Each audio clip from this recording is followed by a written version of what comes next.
Avatar: The Last Airbender was amazing. The show was filled with incredible characters, emotional stories, and damn good world building.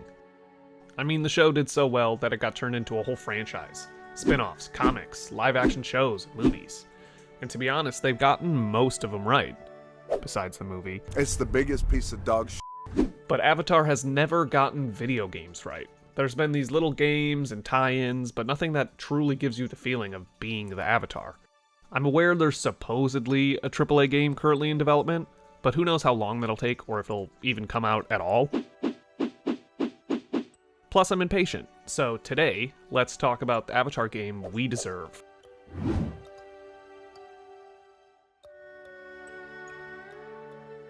What does white man got all these hairstyles? I ain't never seen no white person got their hair before.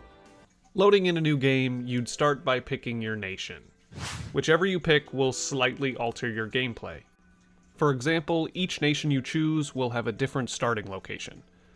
A Water Tribe village, an Earth Kingdom city, a small Fire Nation island, and an unknown air temple.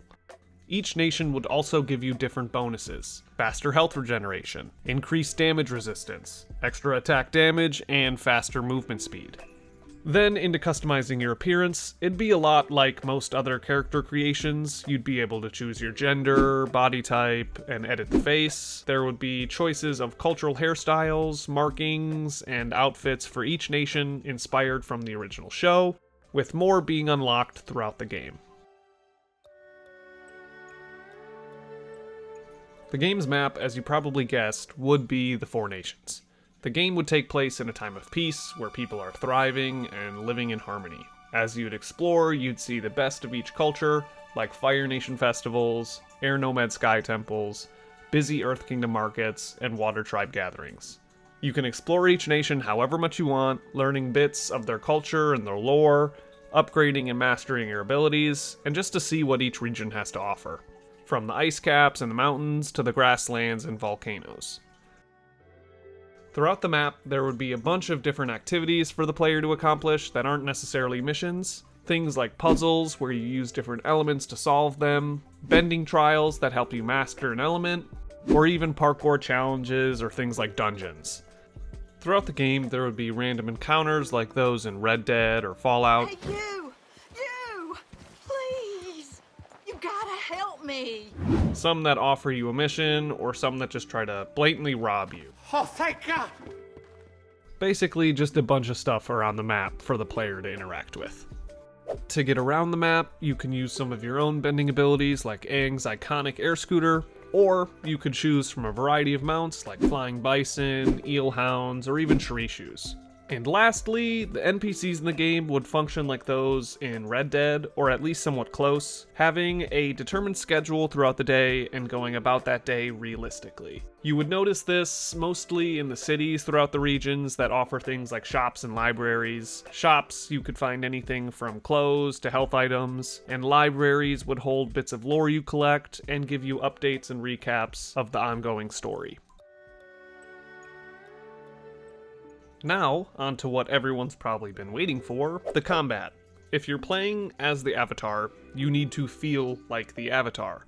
So what better system to adapt from than Hogwarts Legacy? The combat system would interchange almost perfectly with bending, allowing you to chain attacks together naturally. Adding just a pinch of inspiration from Pokemon, there would be strengths and weaknesses. Without going into every detail, combat would be a lot more strategic, knowing that you would have certain advantages and certain disadvantages using certain moves.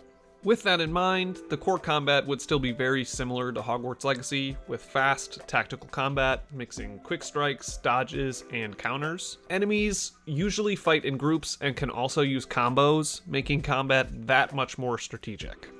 As you continue unlocking each bending element, you'll notice that each come with a tiered skill tree. Different attacks and abilities all leveled, basic, advanced, and mastery. Once getting a move to mastery level, you will unlock a more powerful version of that move to use instead. Comboing in the game would practically just be choosing whatever combinations of attacks you want, as the player would deem what works and what doesn't. Throughout the world, you'll run into various enemies like bandits, duelists, wild creatures like saber-toothed moose lions, giant frogs, and more. Finally, Spirit World enemies will vary all forms. And lastly, the Avatar state. It would be somewhat similar to Destiny's super mechanic, but take way longer and be much, much more powerful. Once triggered, you string together all the past avatars to deal massive damage in unique combos. The core gameplay loop, besides the main story, which we'll get to real soon, would look like this. Travel across the map, meeting different masters, befriending them, and then learning and becoming skilled in each element. Explore the map filled with side quests, rewarding currency, collectibles, and outfits. Transverse using your bending, or choose various mounts to travel however you like, and participate in all the activities like puzzles, bending trials, or dungeons. Alongside the story, your avatar will find themselves in the spirit world, where they uncover the mystery of the avatar state. The player will go through puzzles and battles here to slowly upgrade the avatar state. Each act of the story would ideally have about 9 to 10 main missions, with a bunch of NPC side quests and activities.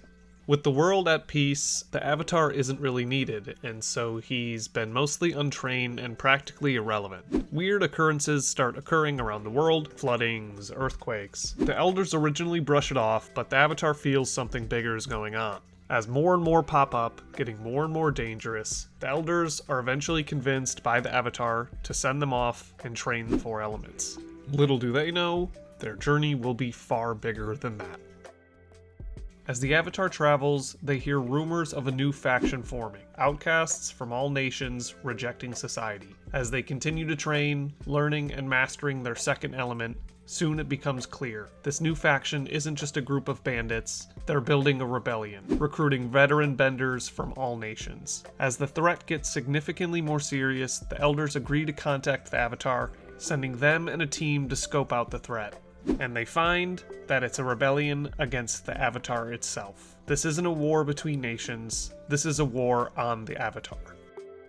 The faction's destruction worsens, sabotaging trades, cutting off supplies, and spreading propaganda against the Avatar. Villages start refusing and rejecting the Avatar, leaving less options for them to train. While trying to train for their third element, a surprise attack leads to the retreat of the Avatar and their team, only to see who caused the wreckage. A false being. The outcasts have created someone capable of wielding all 4 elements strictly through force. Now it becomes a race who can master all 4 first. The Elders frantically begin contacting all 4 nations to hopefully assemble an army in time.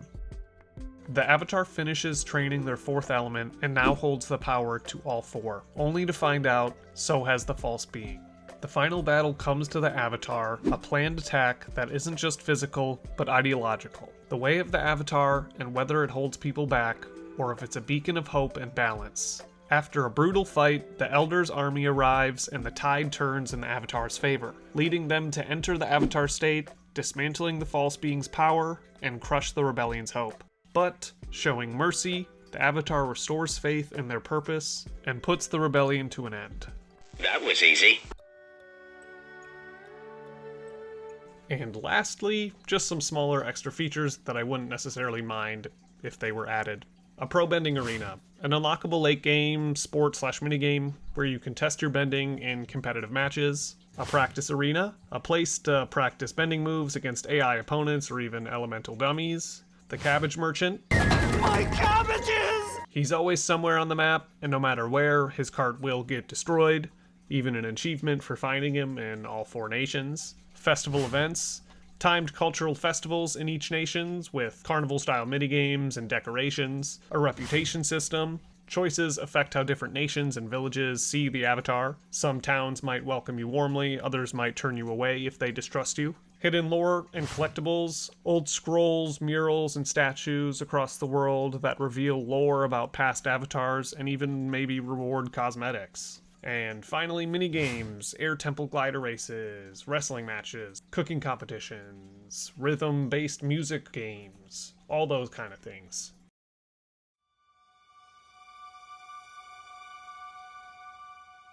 So yeah, there's our game. But hey, that's just my version. There's probably so many great things and features I'm missing, so please let me know. What would you add? What would your story be? And shit, who knows, maybe this upcoming Avatar game is gonna be great. But remember, if you enjoyed this video and this type of content, don't forget to like the video and subscribe.